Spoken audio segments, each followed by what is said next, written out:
aos desafios dos direitos humanos e que estão participando de forma remota, online. Sejam todos bem-vindos. Eu tenho a satisfação e a honra de presidir essa mesa, que vai ser a terceira mesa de palestras plenárias, em que temos a participação da professora doutora Zélia Luiza Pioronà, que é professora de Direito da Seguridade Social da Universidade Presbiteriana de Mackenzie, no Brasil, que vai tratar sobre o tema Proteção Social no Brasil e na Espanha, uma análise comparada. Também tem ao meu lado o distinto professor e amigo Dom João Proença Xavier, professor de Direitos Humanos e investigador da Universidade de Coimbra, em Portugal, que vai falar sobre os direitos humanos e a proteção da vida. Então, para mim é uma satisfação e uma alegria. Já agradeço ao Ibrejur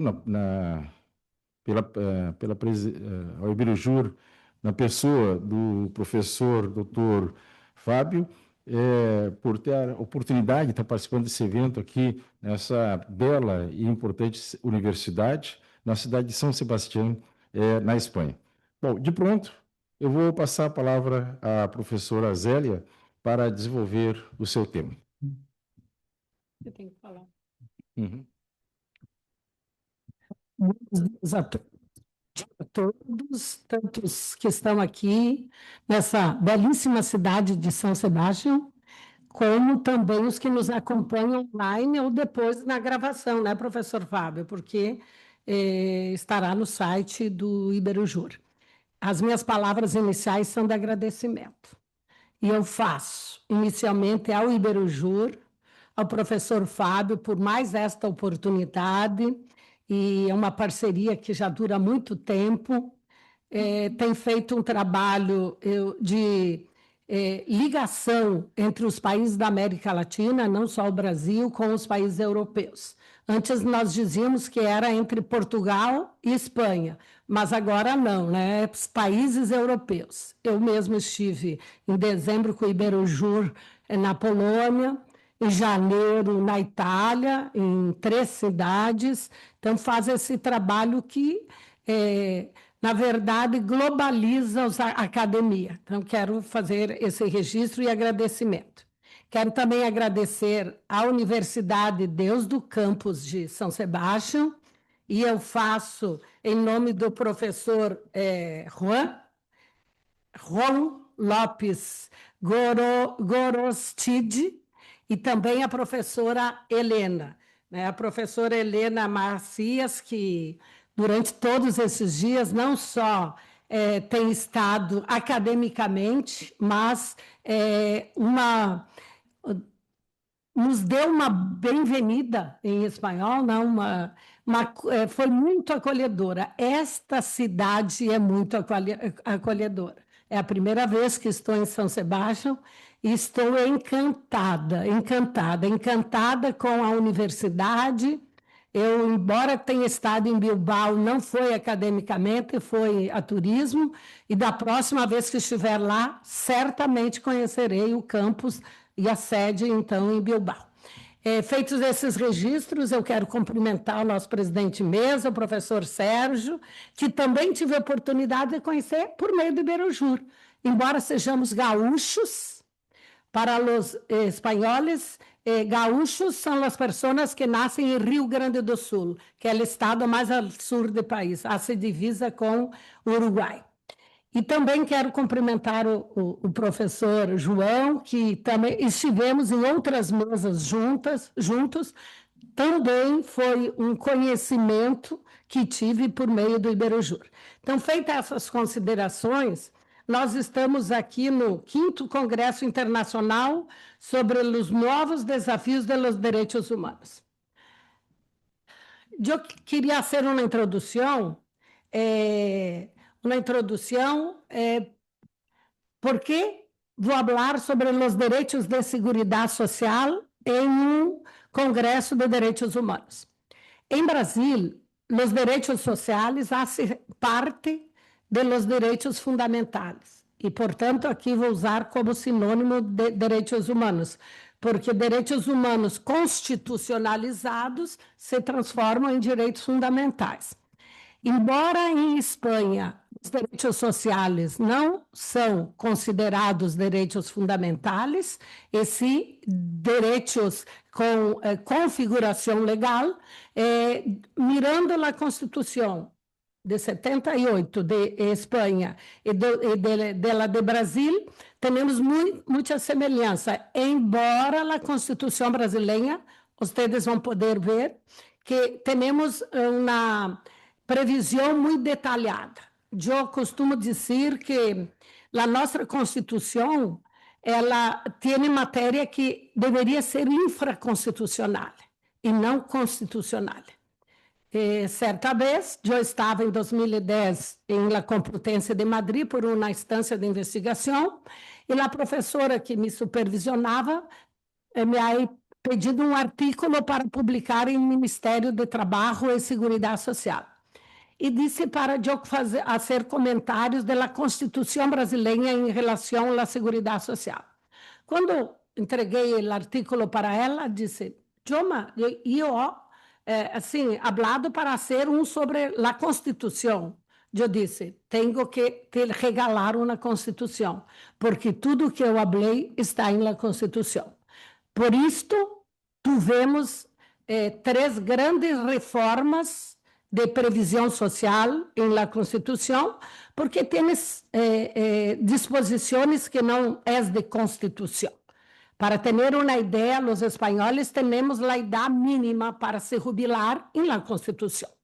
É um absurdo, não? Muito bem. Então, por isto, eu pensei em tratar sobre os direitos sociais, embora em la Espanha tenha uma outra classificação. Uma outra questão, que é uma introdução, dizer que quando se habla em este congresso novos desafios, eu gostaria de dizer que a seguridade, a sustentabilidade, a proteção social é antigo e é novo. Sim? Eu ouvi, quando estava vindo para cá, em domingo, que a Alemanha está pensando em cambiar a idade mínima de jubilação. E disse que o maior desafio das contas públicas são a previsão social em Alemanha ou a seguridade social contributiva, como vocês utilizam na Constituição. Então, hago esses comentários e queria também, para os professores que são de Espanha, fazer uma pequena contextualização de Brasil, não? Aqui em Espanha há um estado que tem comunidades autônomas, nós outros temos uma federação, sim? E, embora vocês não são federação, tienes competências que é do Estado espanhol e também competências que são das comunidades autônomas. Nós outros, em matéria de seguridade social, temos competência que é da União, que é o mesmo que o Estado espanhol, que é o ente central, e também 26 estados que têm umas competências muito similares com as comunidades autônomas. E temos o Distrito Federal, que tem as mesmas competências com limitação de Distrito Federal, que é a capital de Brasil, e 5.570 municípios, que são as alcaldias. Sim? Então, na Federação Brasileira, temos 3 degraus. A União, os 26 estados e Distrito Federal, 27, então, e mais 5.570 municípios. Por exemplo, em la Seguridade Social Contributiva de los funcionários, os municípios, os estados e a União podem ter sua própria. E vocês vão ver que, diferente da Seguridade Social, vamos depois retorno aqui, diferente da Constituição de Espanha, Quando nós outros falamos em seguridade social, temos um conjunto, um sistema que envolve previsão social, que para vocês em Espanha é Seguridade Social Contributiva. Temos assistência social, que para vocês é a Seguridade Social não contributiva e também a assistência social a cargo das comunidades autônomas. Então, a nossa assistência social engloba os dois. E, por fim, a saúde. A saúde está junto. E quando hablo que a saúde está junto da seguridade, muitas pessoas dizem, então, a saúde é só para os trabalhadores? Não. Com a Constituição de 88, a saúde em Brasil foi universalizada, como é aqui, sim? Então, mas está junto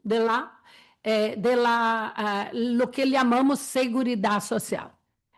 Enquanto que para a Espanha, vocês podem mirar aqui, este artículo 41 da Constituição de Espanha, os poderes públicos mantendrão um regime público de seguridade social para todos os cidadãos que garantisse a assistência e prestações sociais suficientes ante a necessidade, especialmente em caso de desemprego.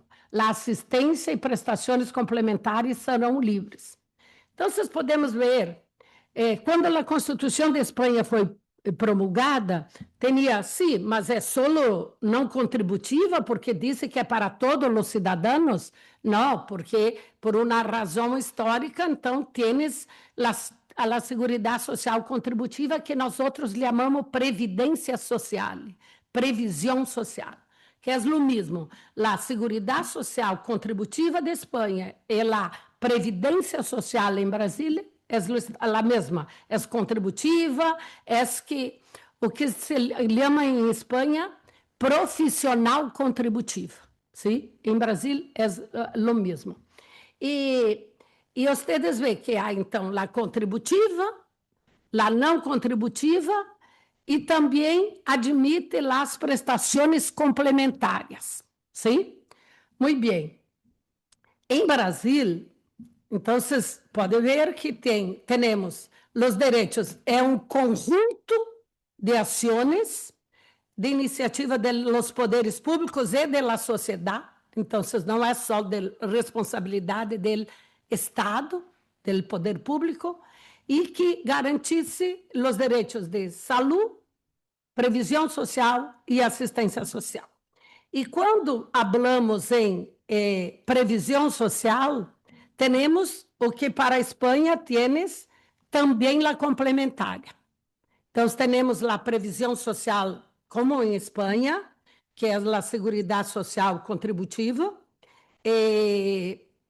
hasta um limite de proteção.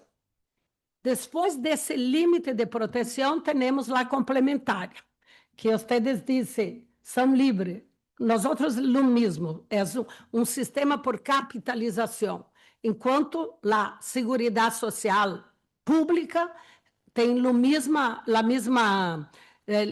desenho que vocês, que não é por capitalização, é por reparto, sim?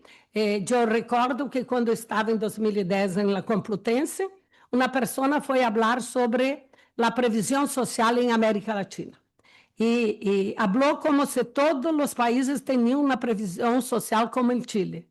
Eu apontei e disse, não, Brasil tem a metade da população da América do Sul, a metade, e nunca tivemos por capitalização. Então, é importante dizer isso, que a previsão social em Brasil, eu posso dizer que hasta as últimas duas reformas tínhamos uma diferença, porque em Brasil a previsão social era muitíssimo generosa. Por exemplo, em Espanha, o percentual depois da jubilação é mais ou menos 70%. Nós tínhamos prestação que superava 100%. Muitas vezes as pessoas, por exemplo, que se jubilavam por invalidez, por incapacidade permanente, poderiam ter uma prestação melhor, ¿sí? Entonces, era muy generosa y por eso tenemos problemas serísimos de sustentabilidad de la protección social, especialmente la previdencia social. Entonces, quando hablamos em lo desenho de Estado brasileiro, temos que a previsão social, a princípio, é solo de la União, para todos os trabalhadores em geral. Os estados e municípios, em matéria de previsão ou de seguridade social contributiva, só têm de los seus funcionários.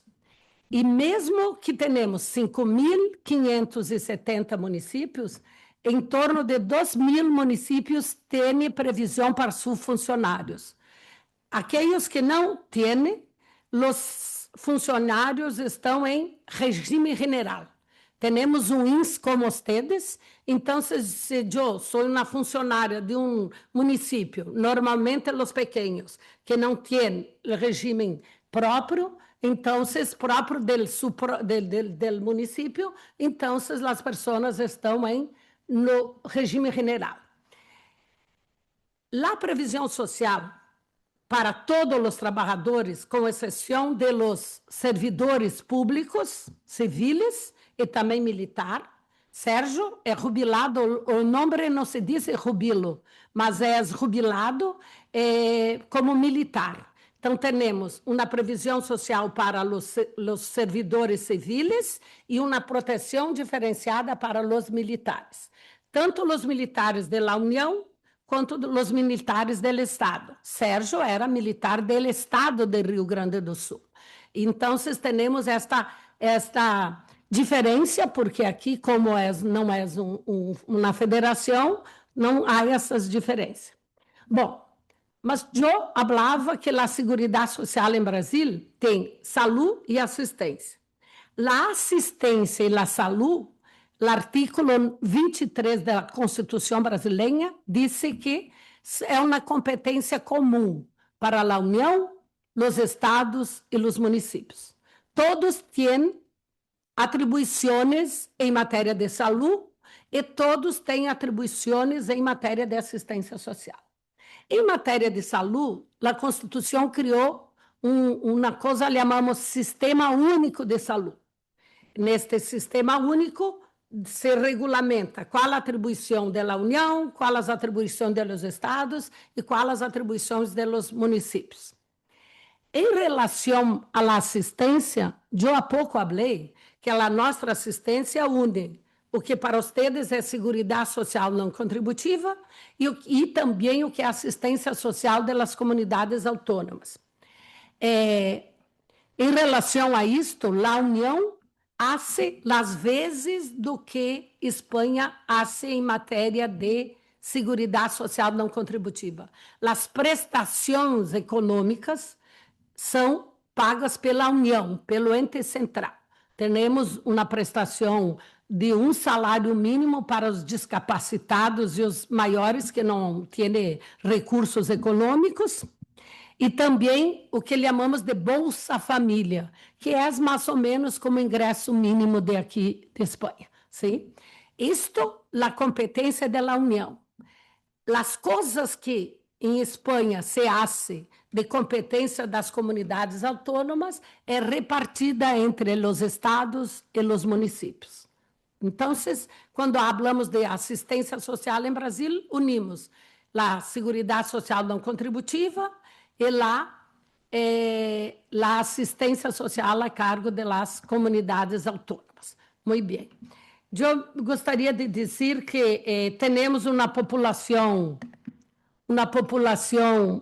de 212 milhões de habitantes em Brasil. O estado de São Paulo, por exemplo, é o mais grande, com mais população. Tem quase a população de Espanha, 46 milhões, né, mais ou menos, não? E temos um estado, o mais pequeno, Roraima, que hace divisa com Venezuela, que tem 650 mil pessoas. Então, mas tem as mesmas competências, não? E temos municípios, por exemplo, o município de São Paulo, porque temos o estado de São Paulo, que posso fazer uma comparação mais ou menos como as comunidades autônomas, e temos a capital do estado de São Paulo, que se chama São Paulo. Então, eu vivo em São Paulo, em la cidade de São Paulo, em el estado de São Paulo, ¿sí? Muito bem. A população solo do município de São Paulo em 2024 era quase mais de 12 milhões, que é mais do que Portugal. Porém, temos o mais pequeno município do Brasil, com 771 pessoas. E as competências são as mesmas. Por isso que em Brasil temos uns desafios mais grandes, porque, por exemplo, como um município de 771 pessoas vai ter um hospital? Não? Como vai ser as coisas? Então, temos isto. Os dados estão aí para vocês mirar. Muito bem. Aqui está, então, são os mais populosos, o número. A maioria dos municípios tem entre 50 mil e 5 mil habitantes, sim? Pode mirar ali, não? Como é a cidade de São Paulo. Muito bem. Eu falava sobre o artículo 41. Vocês viram que quando hablo sobre a seguridade social em Brasil, eu tenho os 3 direitos: saúde, previsão social e assistência social. Quando a Constituição habla sobre a seguridade social, aqui se inclui, depois da interpretação, tanto a seguridade social contributiva, quanto na não contributiva, e aí também a complementar. E como está a saúde em Espanha? A saúde em Espanha está no artículo 43. Então, nós estamos junto no artículo 194. Vocês têm o 41 para a seguridade social e o 43 para a saúde.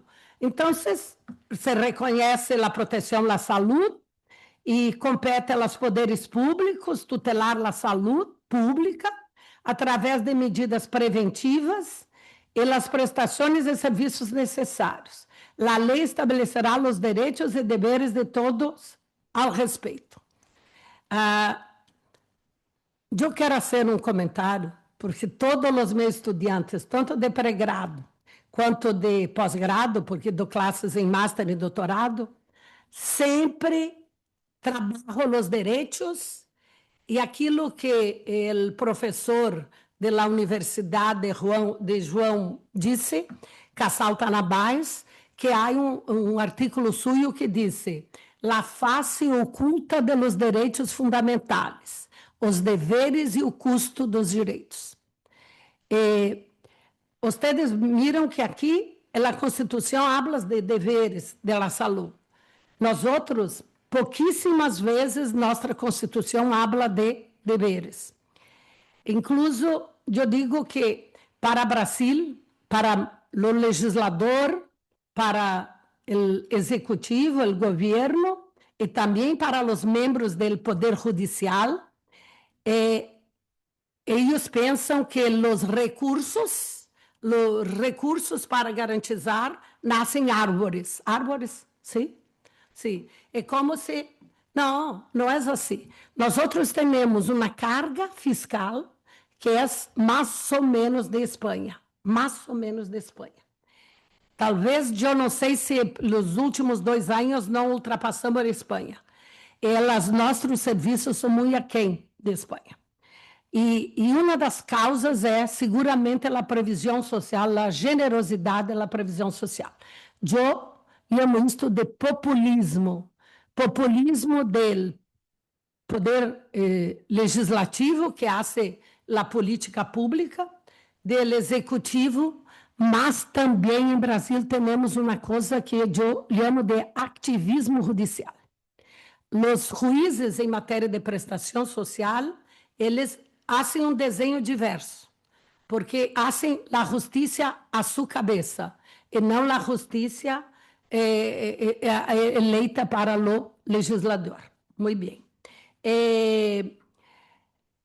Eu gostaria de dizer que da mesma forma que em Espanha, que habla sobre a prevenção da saúde, nós outros também temos esta perspectiva da saúde.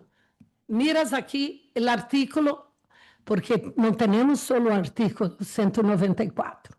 Temos do artículo 194 hasta o artículo 204.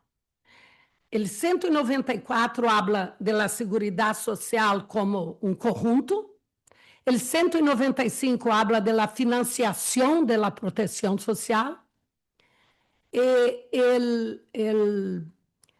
A partir de 196 a 200 habla da saúde, 201 e 202 e 40 da previsão social, 213 e 204 da assistência social, porque entra em muitos detalhes. Vocês veem, a Constituição diz que é um direito de todas as pessoas, e não só de los trabalhadores.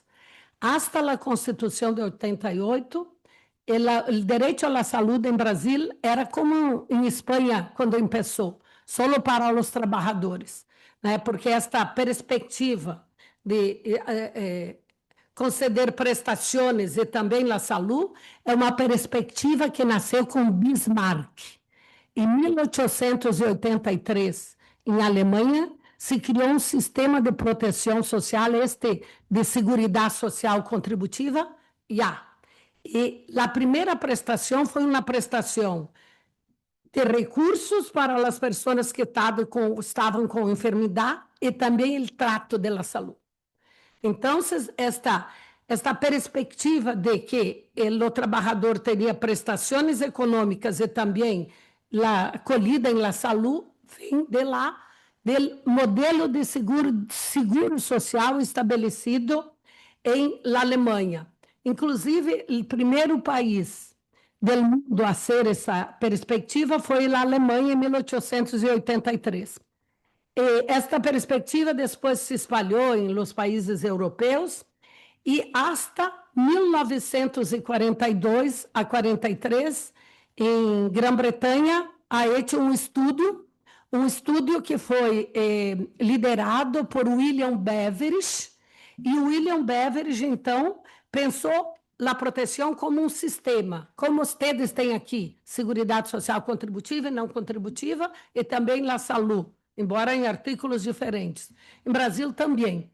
Então, esta perspectiva de 1941, que começou a ser implantada, porque fizeram um estudo, tinha as pessoas do governo da Grã-Bretanha, e presidida por um economista, um professor da universidade chamado William Beveridge, fizeram um diagnóstico e disseram: estas formas estanque de proteção, que se dá proteção só para o trabalhador, não é boa. Temos que ter proteção para os necessitados que não há cotizado. E por isso, então, a Constituição de Espanha ha hecho isto, né? Embora tenha já algumas prestações, mas foi a Constituição de 78 que habla que vão conceder a proteção a todos os cidadãos. Então, é uma proteção na perspectiva de Beveridge, que vem com isso. E em Brasil também, então, será esta perspectiva.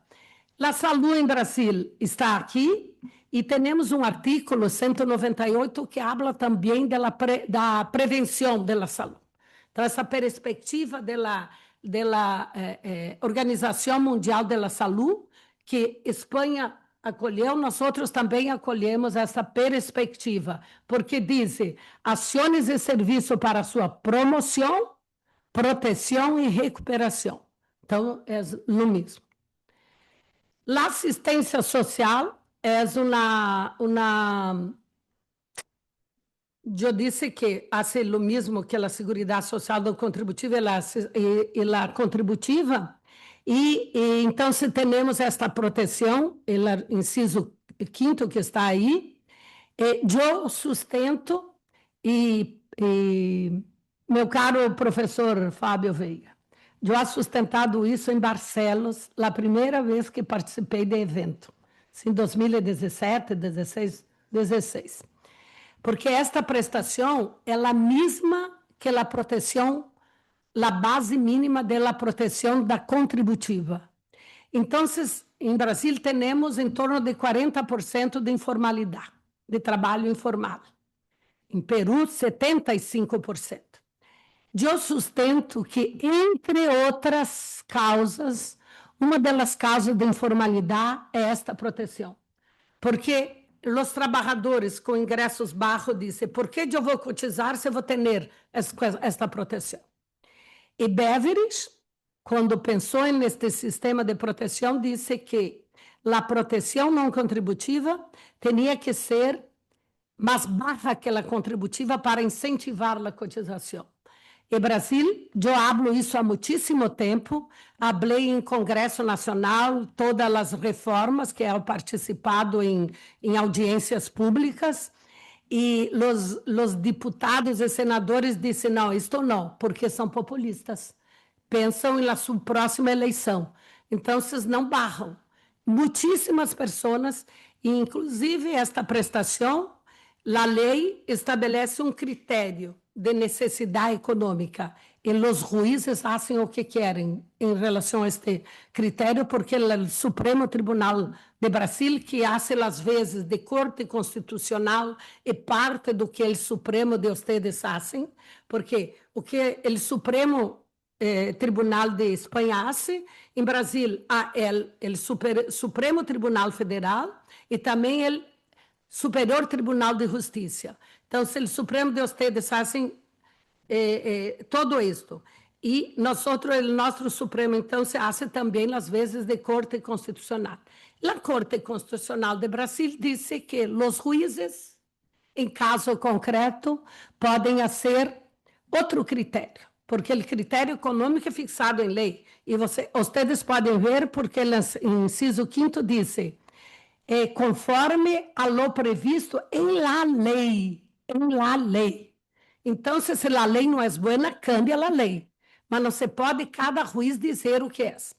Eu sou fiscal em Brasil, e a fiscalia em Brasil tem uma parte muito grande de civil. A metade, mais ou menos, é penal e a metade é civil. A tutela de direitos sociais, direitos coletivos, difuso, por exemplo, ambiental, os fiscais podem ingressar com ações e tudo isso. E eu atuo, então, em civil. A Corte de Cassação.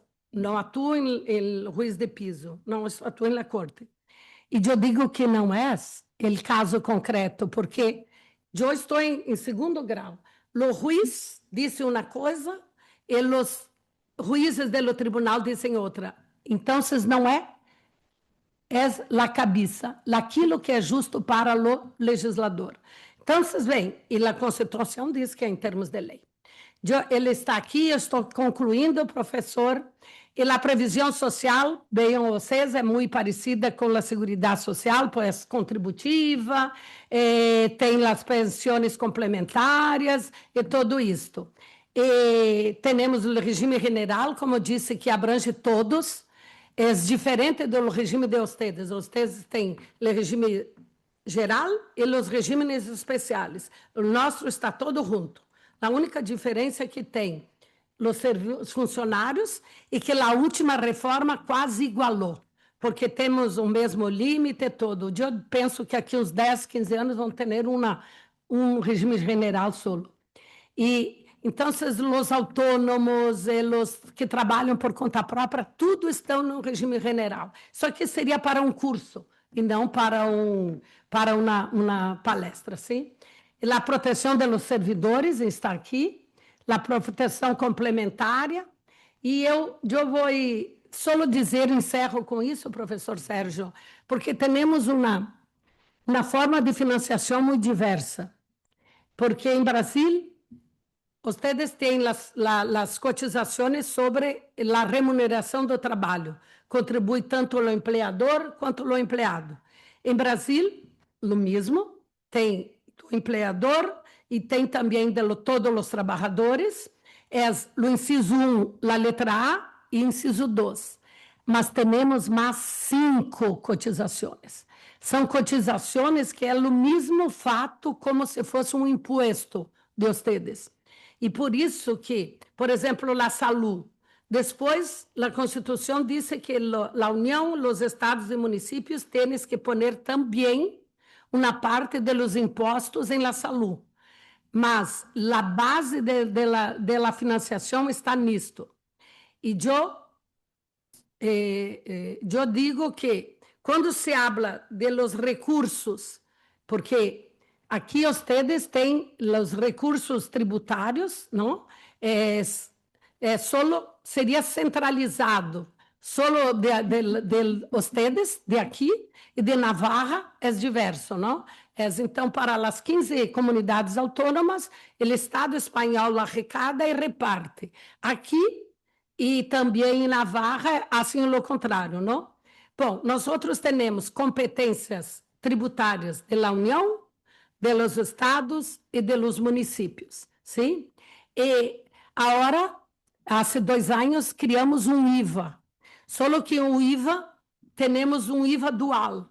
Um IVA que a parte de impostos é para os estados e municípios e um IVA para as prestações de seguridade, CBS, cotização sobre bens e serviços. Sim? De isto, eu vou falar em Salamanca, viernes, não? Vou falar como se queda depois da reforma, vou falar especificamente do inciso 5º. Eu já ultrapassei o tempo e disse para o professor Sérgio que me quedaria assim. Eu quero reiterar meus agradecimentos, especialmente pela acolhida, professora Helena, dizer que, assim, dizem que os brasileiros são bem receptivos, mas eu digo que vocês não perdem por nada. Não, não, não. Me senti muito acolhida e não hablo só em nome da professora Helena, também Juan. É Juan que disse? John. John, a vocês também, o fato do decano vir de Bilbao para cá, demonstra a importância disso.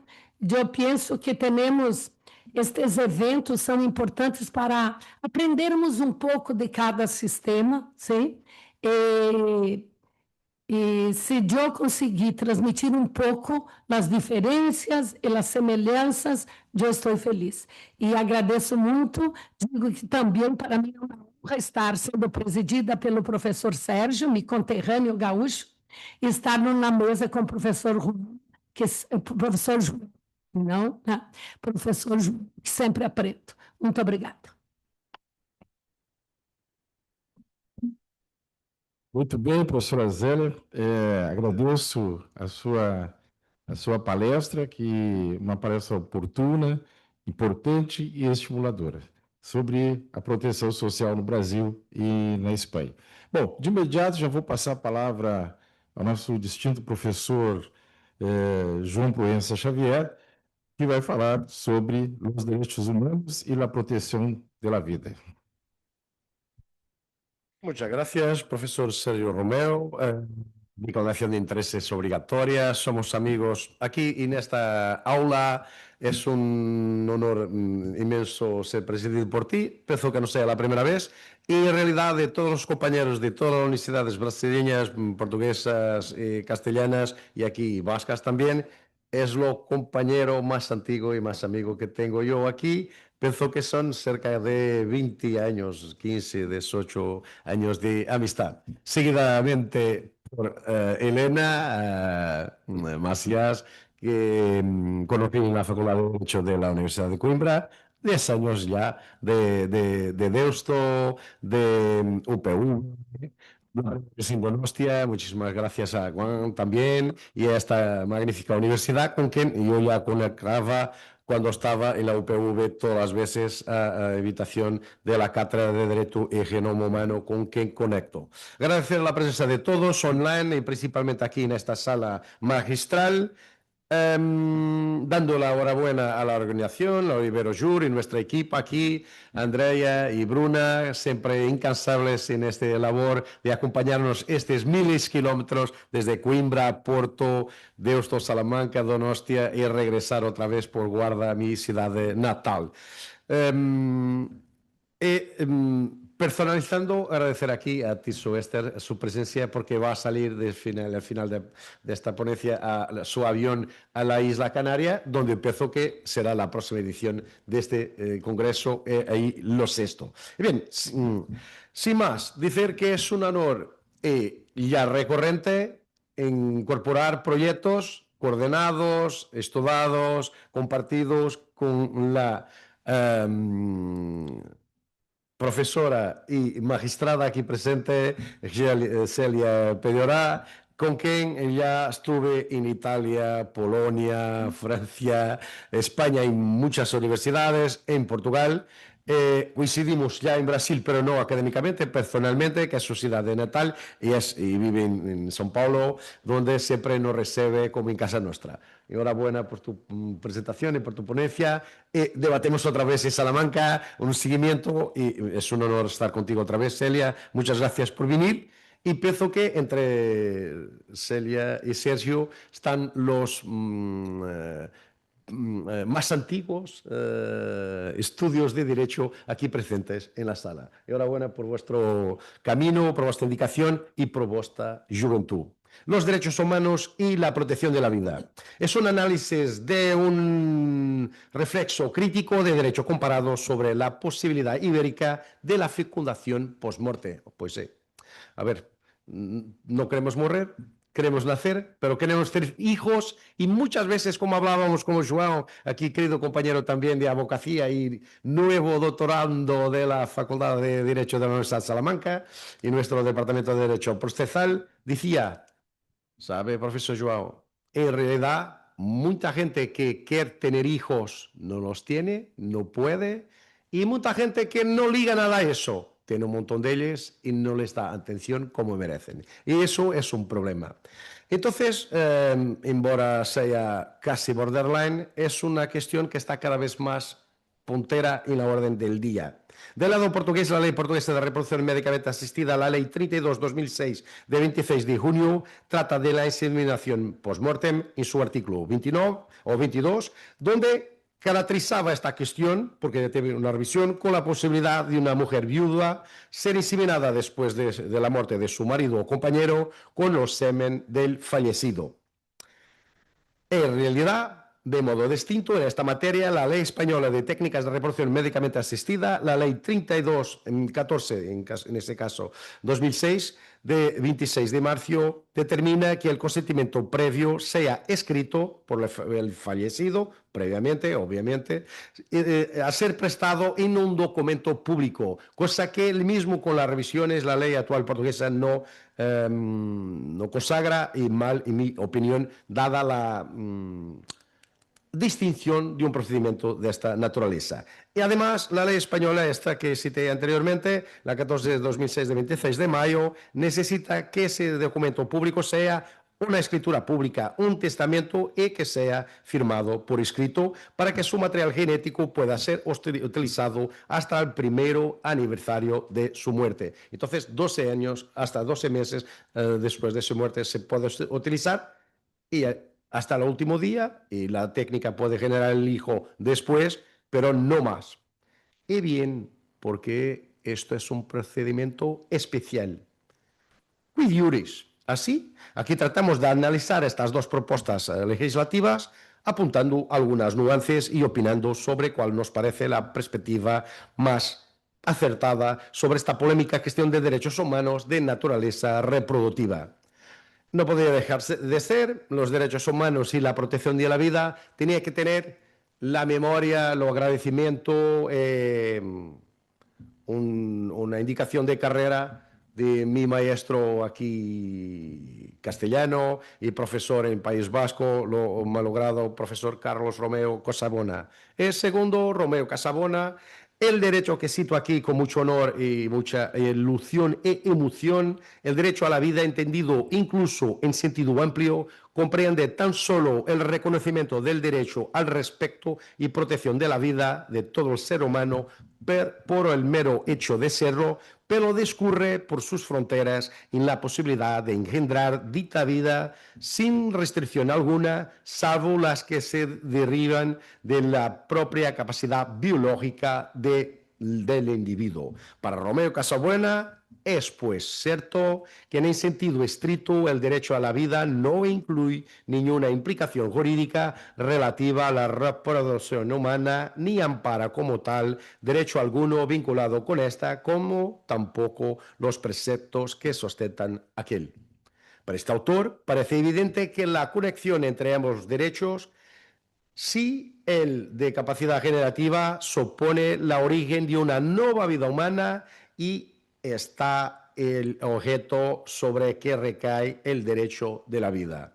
El propio Carlos Romeo analizó, por un lado, los avances. Si por un lado los avances biomédicos han puesto una vez más de relieve aspectos y realidades nuevas, se pueden ser formados en laboratorio formas biológicas de vida humana o más estrictamente dicho, con posibilidad de vida humana, como es el embrión no vertido in vitro, parece oportuno o le pareció oportuno ocuparse también de ello desde la perspectiva del derecho a la vida y de otros derechos que puedan emergir. Para Romeo Casabuena parece existir un derecho a la procreación que él dice indistintivamente un derecho de la protección con raíces constitucionalmente fundadas. Pero, por otro lado, si la falta aparente o real de esta capacidad biológica de tener descendencia que hablamos anteriormente puede ser cogida o suplida, salvo procedimientos médicos quirúrgicos, mediante el perfeccionamiento de las técnicas de reproducción asistida, por otro lado, la posibilidad de corregir y evitar los riesgos de una concepción de individuos que puedan presentar graves anomalías de origen y de la herencia genética o incluso usar técnicas para la concepción de individuos con dotaciones genéticas determinadas o eugenesia positiva, plantean problemas de origen eugenésica que parecen determinar la instrucción de ciertas restricciones al derecho a la reproducción y el uso de las técnicas de reproducción asistida que deben ser tenidas en consideración en esta reflexión jurídica.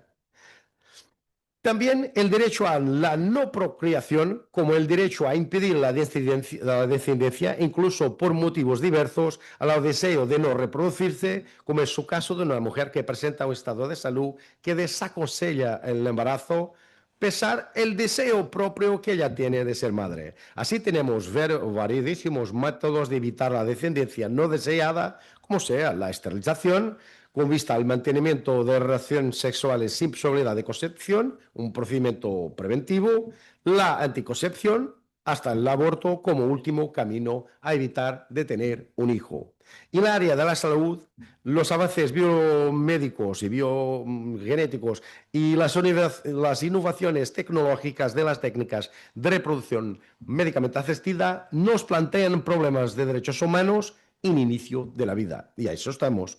Todos los avances de que hablamos potencian el distanciamiento y, consecuentemente, la desigualdad entre los países desarrollados y los países no desarrollados o en vías de desarrollo, porque solo los países más desarrollados, esas superpotencias tecnológicas de ciencia médica, están en condiciones de acceder a esos logros. Como tal, solo los países desarrollados tienen acceso a esas técnicas que posibilitan el desarrollo de los derechos humanos reproductivos de que hablamos y que deberían estar a nivel de todos, general, una cuestión de igualdad constitucional, y que en realidad, por ese discurso jurídico, también más crudo y vital de los países no desarrollados, no encontramos esa posibilidad, como ocurre con también la falta de planeamiento familiar en estas localizaciones planetarias.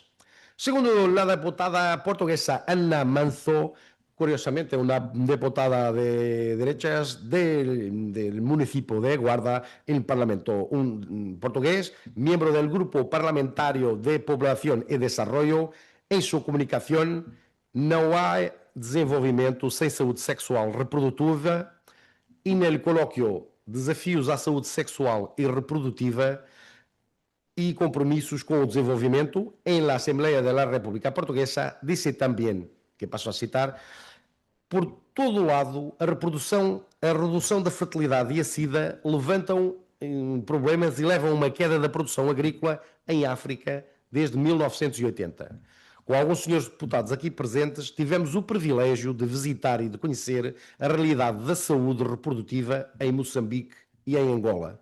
Tivemos o privilégio de, em 2004, acompanhar a maioria das reuniões internacionais e o acompanhamento e avaliação do Cairo +10 e investir na saúde sexual e reprodutiva, onde investir na saúde sexual e reprodutiva é fazer a diferença com impacto no desenvolvimento. Cairo abriu as portas, Pequim mostrou as vias de acesso, falta-nos efetivar os programas, impõe-se a questão: que valor tem a liberdade quando se está a morrer à fome y de doença? Según González Morán, al abordar el estudio de las técnicas de procreación médicamente asistida se plantean dos problemas. Uno, el desarrollo de la utilización de las técnicas de reproducción alternativas a la esterilidad de la pareja humana, algunas de ellas inimaginables hasta muy poco, hasta la semana pasada, a ver. Otro, el respeto por la vida y la dignidad de la persona humana, como por sus derechos y libertades fundamentales. La novedad de tales técnicas impidió la inserción y valoración jurídica en los códigos civiles tradicionales y hay que incorporar nuevos apartados que puedan trasladar la realidad al Código Civil, provocando que ha venido a llamarse vacíos legales en muchos ámbitos, comprometidos con la realidad que hablamos de los derechos humanos y la vida reproductiva contemporánea y moderna, en realidad. Para Pérez Nuño, que cito aquí directamente, las nuevas tecnologías han contribuido decisivamente para posibilitar un conocimiento más radical del propio ser humano y durante milenios el hombre ha sido un desconocido para sí mismo. Desde la perspectiva de los avances científicos y tecnológicos de nuestro tiempo, no podemos dejar de considerar como meras lubricaciones ingenuas e insuficientes las teorías y conjeturas rudimentarias que desde la medicina, la biología, la psicología y la filosofía serían naciendo sobre el significado y estructura de la naturaleza humana. Para este profesor catedrático de Filosofía de Derecho, Tirso Ester, de la Universidad de Sevilla, el estudio de estas materias es un marco referencial para el estudio de la procreación y protección de los derechos humanos.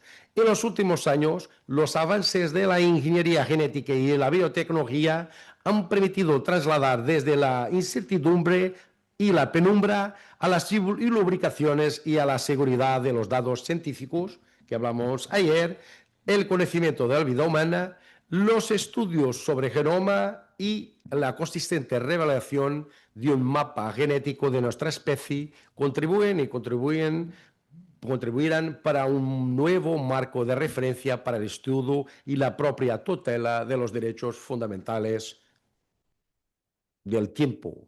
Así, esta reflexión que vos obligo a hacer en esta mañana de esta semana es un análisis de derecho comparado sobre la posibilidad ibérica de la fecundación post-mortem del lado portugués, la ley portuguesa de reproducción médicamente asistida, la ley 32/2006, de 26 de junio, trata la inseminación post-mortem, como llamábamos en el artículo 22, y la ley 14 de 2006, por el lado español, determina que el consentimiento previo sea hecho previamente a su muerte por el fallecido y prestado por documento público, escritura o testamento, hasta el primer año de aniversario de su muerte, cosa que no acontece con una dignidad documental en el caso portugués.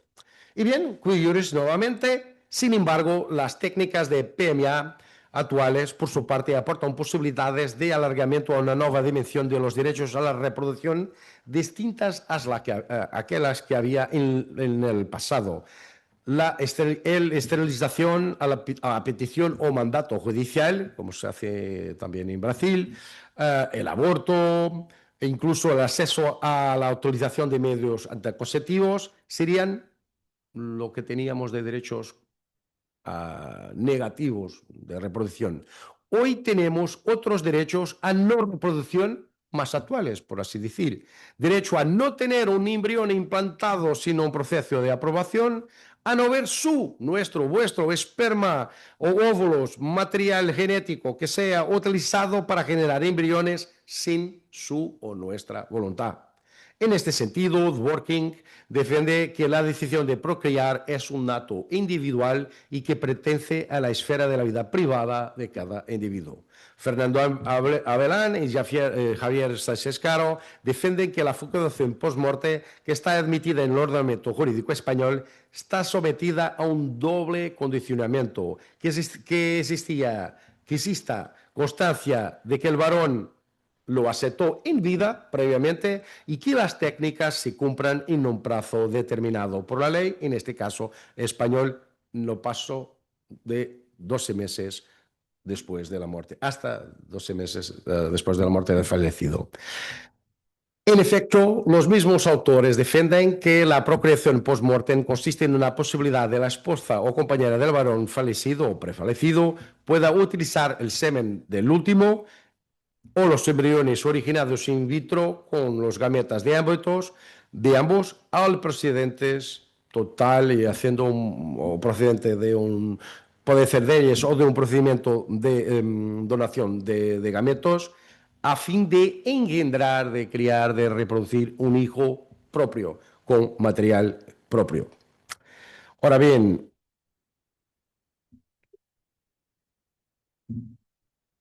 atendiéndonos al artículo 9, apartado 2 de la ley española, el marido puede prestar su consentimiento en un documento que se hace referencia en el artículo apartado 6.3, que sea, a saber, escritura pública, testamento o documento de instrucciones previas para que su material reproductor pueda ser utilizado en los 12 meses siguientes al su fallecimiento para fecundar su mujer.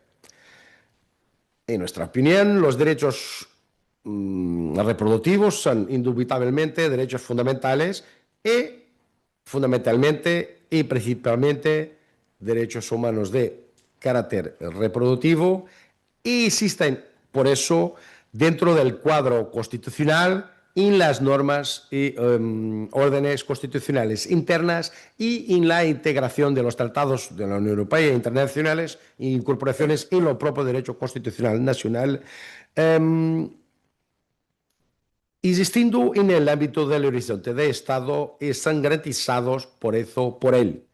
En la teoría de los derechos humanos, esos derechos humanos se refieren a los derechos de los seres humanos que les son innatos, inalienables, propios de cada ser humano por el simple hecho de existir.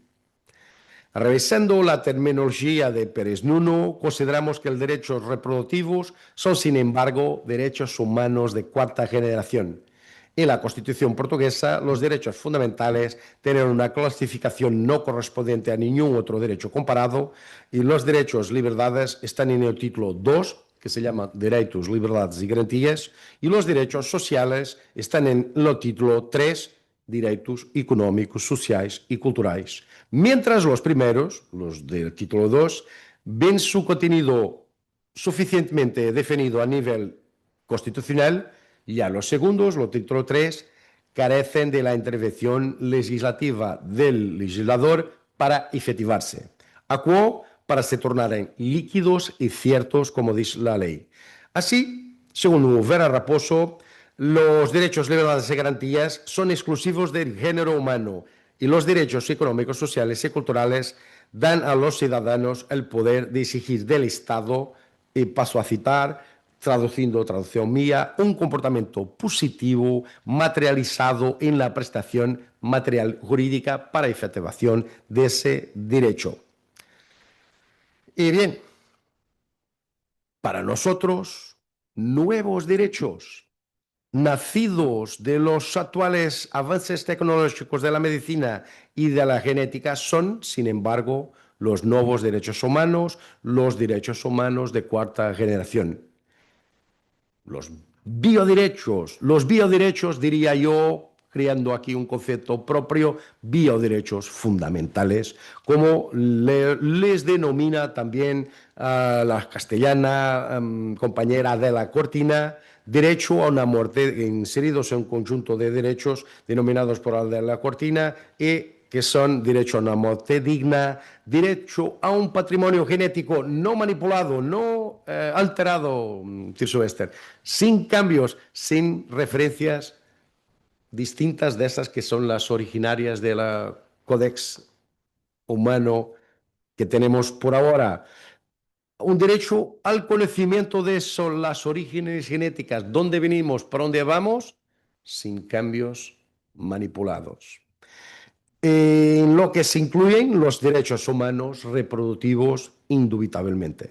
En ese sentido, afirmamos que es relativamente fácil distinguir la primera y la segunda generación de derechos humanos, pero ya consideramos un poco más difícil diferenciar la tercera de la cuarta, por lo que se propone un criterio de distinción de las últimas, que el criterio de distinción sea entre estas últimas la titularidad, por lo que la tercera generación serían grupos próximos de los derechos sociales, por ejemplo, mujeres, niños, personas con capacidad disminuida, mayores, etc. Y la cuarta generación serían esos de titularidad individual, más cercanos, más próximos de los derechos de libertad.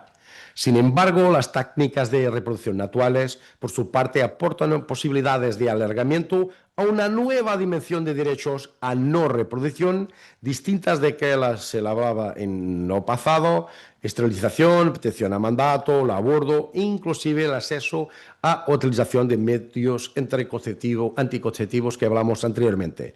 Hoy tenemos otros derechos a no reproducción más actuales, como los que hablamos de no tener un embrión implantados en nuestra población, en nuestro útero, vuestro en este caso, a no ver nuestro esperma o óvulos utilizados en técnicas de reproducción médicamente asistida no consentidas, no informadas, y a no generar embriones de ninguna manera sin nuestra autorización, ni hacer las técnicas de fecundación post-mortem. Se documentó título único, público y oficial en España, y por lo menos sin documento explícito, informado, escrito, pero no público, puede ser particular, en Portugal. Qué pena para la dignidad de una cosa tan grande como criar un niño nuestro después de nuestra muerte. Pero bien, ¿y qué más?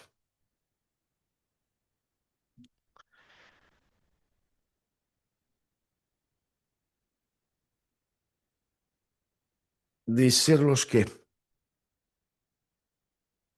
para algunos autores, según González Morán, defienden que la inseminación artificial post-mortem es frontalmente contraria al 392 de la Constitución española, que consagra el deber de los padres a prestar su asistencia a los hijos de toda la orden y a cuando haga lugar que alguien venga al mundo, un niño sin padre puede no cumplir efectivamente ese deber. Y entonces aquí me aparto de la posición del Centro de Derecho Biomédico de la Facultad de Derecho de la Universidad de Coimbra, que integro yo, y de mi querido compañero André Díaz Pereira, que piensa que la fecundación post-morte y estas autorizaciones es la creación de hijos sin padre. Pero bien, en la adopción puede ser de mujer sola o de un padre solo también, y ahí no veo problema ningún. Porque, como se dice en portugués, parir es dor y criar es amor. Y en esa concepción, lo más importante es que tienen un parental. Si no, no van a nacer. Este hijo, si esta técnica no es aceptable, si el 395 de la Constitución española lo rechaza, no va a nacer nunca. En lo prejuicio de todos. Y sabemos muchos que hay parejas con padre, madre, multidisciplinarias, multigéneros, multisexuales, que son malos parentales. Y en esa concepción nada se preocupa que los niños no tienen la participación del padre. Muchos no pagan alimentos, muchos no los acompañan. ¿Por qué no dejar un parental, o en este caso la madre viuda, utilizar estas técnicas. No estamos a criar hijos órfanos, ni los órfanos que no tienen padre por algún accidente o enfermedad o que sea, son menos personas o tienen menos dignidad que los otros. Segundo el profesor de la Universidad Pontificia, comillas, de Madrid, hay otros autores que centran la opinión en que en la propia finalidad de las técnicas se reclaman que la inseminación artificial de una mujer viuda con semen de su marido después de su muerte no es propiamente un uso terapéutico de la inseminación artificial, pues no mueve a recurrir a esta técnica. Lo que mueve no es la esterilidad o prigo de transmisión de enfermedad, sino la muerte del esposo. Además de condenarse a un hijo a vivir sin padre, y se está atribuyendo la concepción de un hijo a un padre que ya en realidad no existe físicamente, y esta es la opinión de los contrarios autores a la fecundación post-muerte. Esto es solo para debatir y ya saben que yo soy totalmente contrario a esta fundamentación. Mi universidad, la Universidad de Salamanca, también, como al revés de la Universidad de Coimbra y de mis compañeros y expertos de los centros de Derecho Médico, pensamos diferente y por eso aquí estoy. En los orígenes de la vida no hay órfanos. Es una cuestión de nacer o no nacer. Y en esta revolución, eso mismo, me voy a apuntar, que la cuestión será que deben hacer, porque en realidad es un proyecto parental consentido y en realidad ese proyecto parental va a generar una vida que es nacida del amor, una vida que está constitucionalmente reconocida, una vida con las técnicas de reproducción médicamente asistida aceptables, éticamente y bioéticamente revisadas, y que en realidad va a generar un hijo o una hija, un ser humano perfecto y sin ningún problema. Además, con la atención efectiva de las utilizaciones de la técnica de fertilización por vivo y inseminación artificial, que va previamente a ver si el material genético tiene alguna enfermedad genética, si no, no puede ser implantado. Entonces, con mucho más calidad de salud que como diría Fabio Vega, una reproducción natural, si eso existe de alguna manera.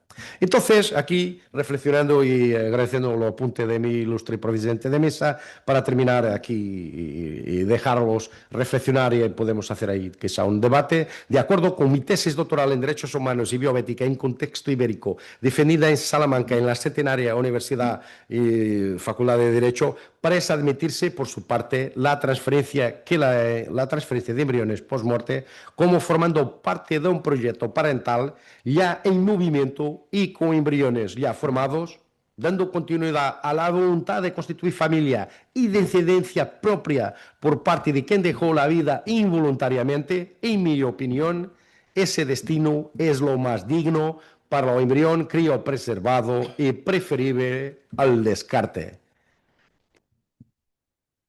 En ese caso, pienso que crear vida es siempre mucho mejor que no crearla. ¿Qué dicen ustedes? Muchísimas gracias.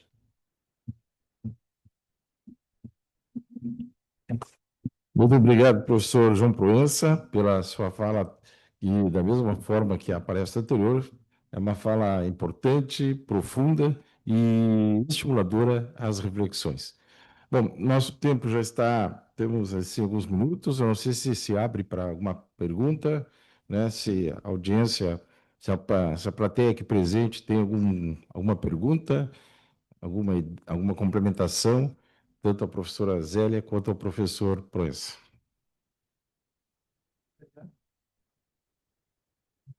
Tiene mucha experiencia, la profesora Celia es, además de profesora, es también una autora que influencia mucho el derecho brasileño, influencia mucho el derecho que va a ser en Brasil y participa en el Congreso Nacional y esas cosas. Cuando tú estás en el... ¿Funciona, no? ¿Ah, sí? Sí. Bueno, gracias.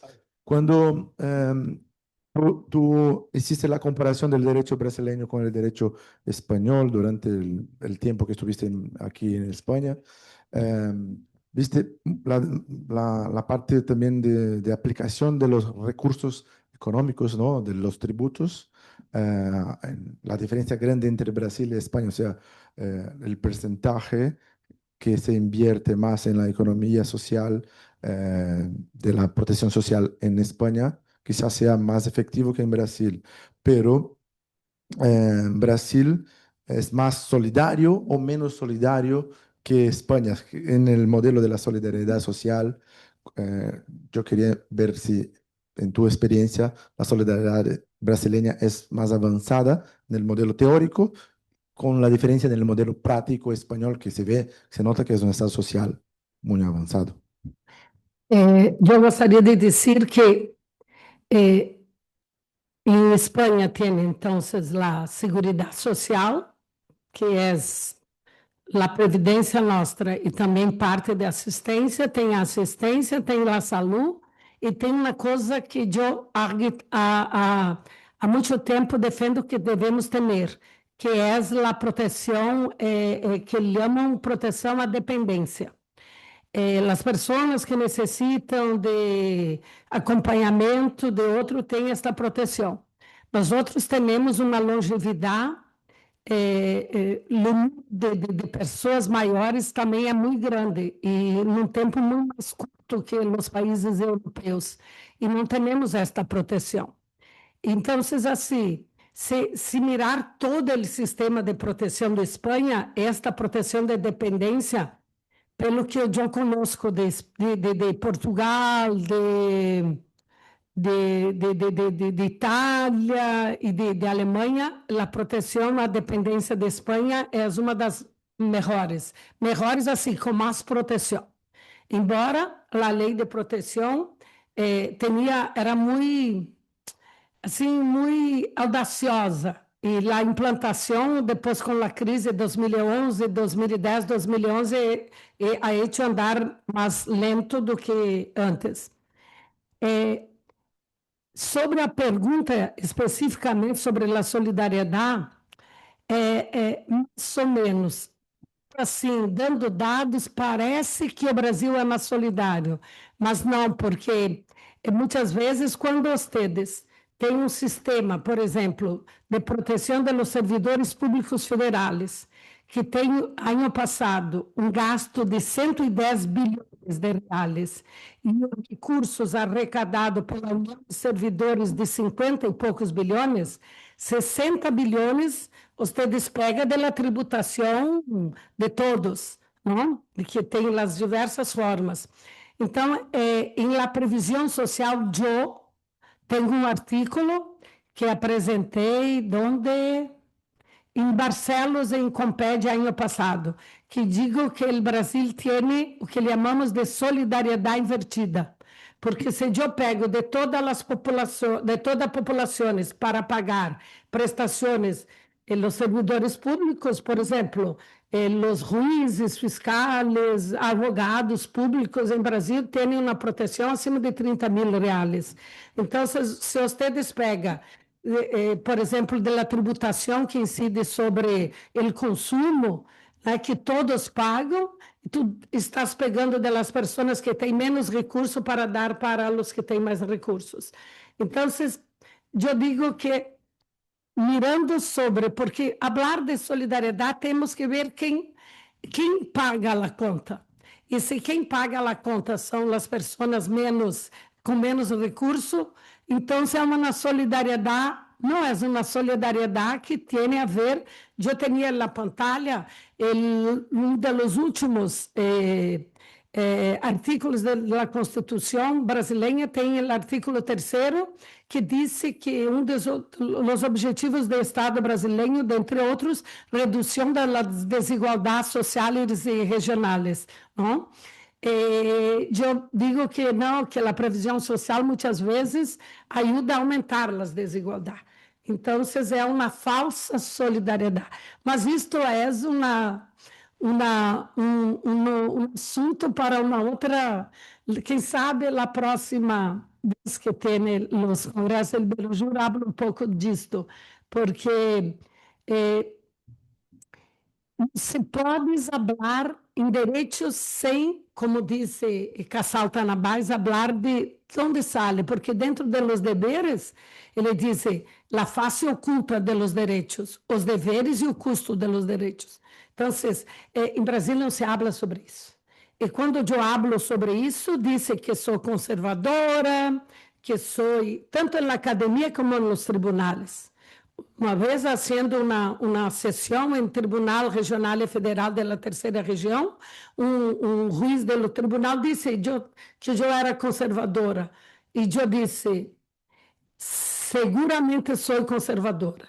Eu quero conservar os direitos para as atuais e futuras gerações, e não só para as atuais gerações. Então, a sua pergunta é muito importante. Infelizmente, esta perspectiva na academia de Brasil não tem, muito que sabe do mundo, porque Bobbio, quando estava com 91 anos, se morreu com 94 anos. E lhe perguntaram o que se ressentia de não ter hecho. E ele disse de ter escrito sobre as eras dos deveres, porque ele tem no livro La Era dos Direitos. Né? Então, isto. Casal Tanabás, este artigo que eu falei foi de uma palestra. Ele começou dizendo que o objeto de sua fala era um assunto que não estava na moda. Ele disse, quem sabe nunca estuve na moda, que é falar de los custos e de los deveres. Então, é assim. Graças pela pergunta.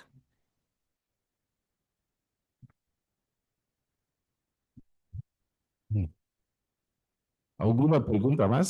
Sí, yo voy Sí, a... profesor. Vale. Claro. Las dos exposiciones que han sido muy, muy interesantes. Y luego, si es posible, aunque sea una cosa que tiene su complejidad, entiendo, pero al profesor Proeza, un aspecto que tiene relación con su exposición, ¿no? Y en los últimos años, bueno, por ejemplo, Francia, ¿no? Tiene una posición sobre el tema del blindaje, de la interrupción del embarazo en la Constitución. Ya lo ha puesto, vamos, lo ha desarrollado, ¿no?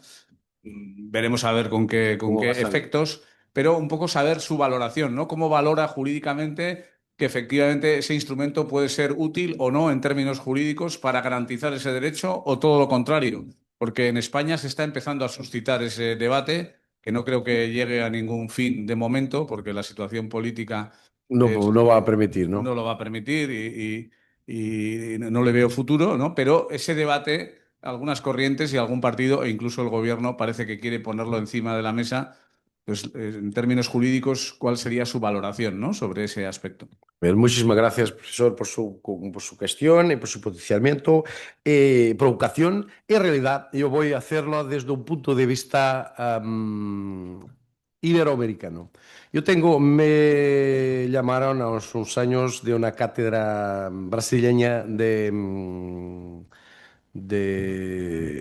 derecho europeo para hacer un artículo de derecho comparado sobre aborto e interrupción de gravidez de embarazo entre Portugal y Brasil. Porque en realidad ellos en Brasil lo tienen prohibido, segundo julgo saber.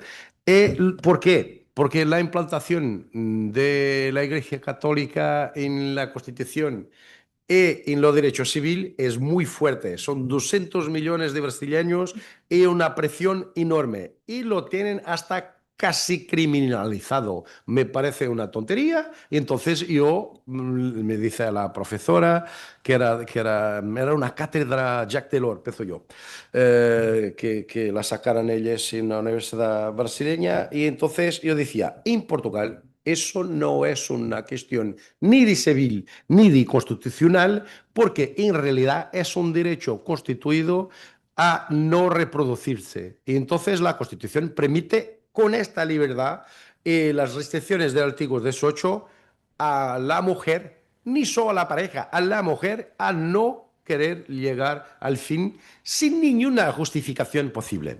La única brecha que veo aquí en lo derecho castellano será esa. Aquí, y muchas reflexiones que hice de derechos humanos y bioética y mi tesis, decía que los povos ibéricos también son muy arraigados en la legislación de la parte eclesiástica, de la parte, a ver, presionados por las iglesias todas, pero por la católica, reyes católicos todos somos. Y entonces diría yo, me parece interesantísimo que España tenga un histórico de religión en su legislación y en la primera vez, en 2026, de 2006, la ley 14 de 2006 era mucho más abierta que la 32 de 2006. ¿Y por qué? Porque la Constitución del Parlamento español era mucho más consistente, mucho más clásica y además de los castellanos serem más religiosos jurídicamente, no sé cómo decir esto para no ser cancelado, pero así eras, en realidad mantienen una mentalidad mucho más abierta porque son muchos más. Nosotros somos 10 millones dentro de Portugal y un 5 más por lo mundo. Pero los castellanos son 40 millones aquí en el territorio y son una manta de retallos intelectual y la religión cruza todas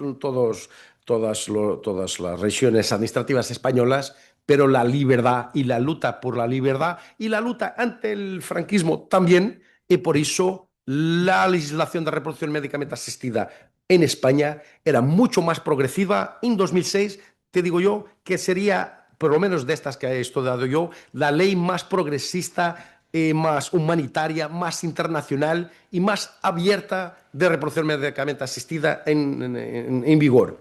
Hoy quizá con la gestación por sustitución y lo rechazo de la gestación por sustitución que esta manta política no permite, lleva a que Portugal esté un poquito delante. Pero como lo yogo de ayer, hasta el último minuto la legislación es más abierta, pero no la hacemos bien porque el debate público no llegó a la calle.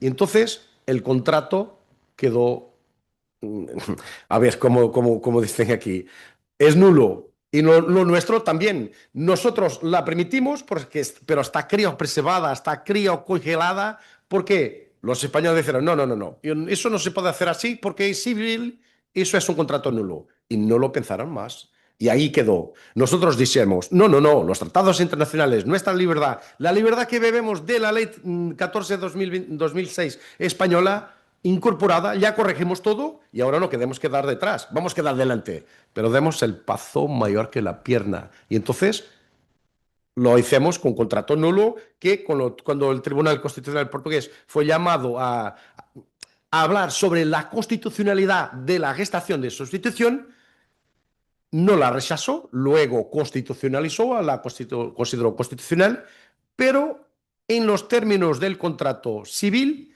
y constitucionalmente va a decir, no, no, no, no, pero este contrato también es nulo. Entonces, ¿qué se hace? No se puede hacer porque el contrato es nulo. Y los españoles estaban aquí de cadera, ¡ja, ja, ja! Nosotros no lo hacemos porque el contrato es nulo. Y ahora nosotros, si queremos hacerlo, tenemos que hacer un contrato civil. Y yo también, como civilista, me decían, yo Proesa, como experto, no quiero hacer el contrato. No, no, no. Yo soy de derecho público también, de constitucional. Yo dejo, y también soy abogado. Yo cuando hacen el contrato, voy a vender mis servicios a criticarlo o no sé qué. También no soy legislador. Entonces, a ver cómo sale. Espero que salga un contrato válido y que va a funcionar. Entonces, ¿cómo estamos en la interrupción voluntaria o no voluntaria? Penal o no penal, con violación, sin violación, es como esos derechos que están empedernidos en la medievalidad de los americanos. Los americanos están a criminalizar en algunos estados el aborto y la interrupción, porque las organizaciones, que no son católicas,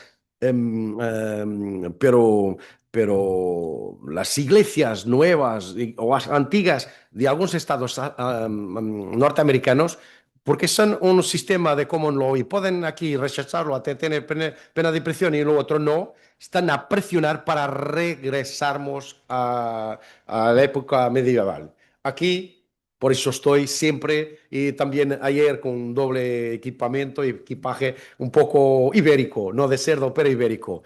Los españoles son muy antiguos. Los españoles son religiosos y serios.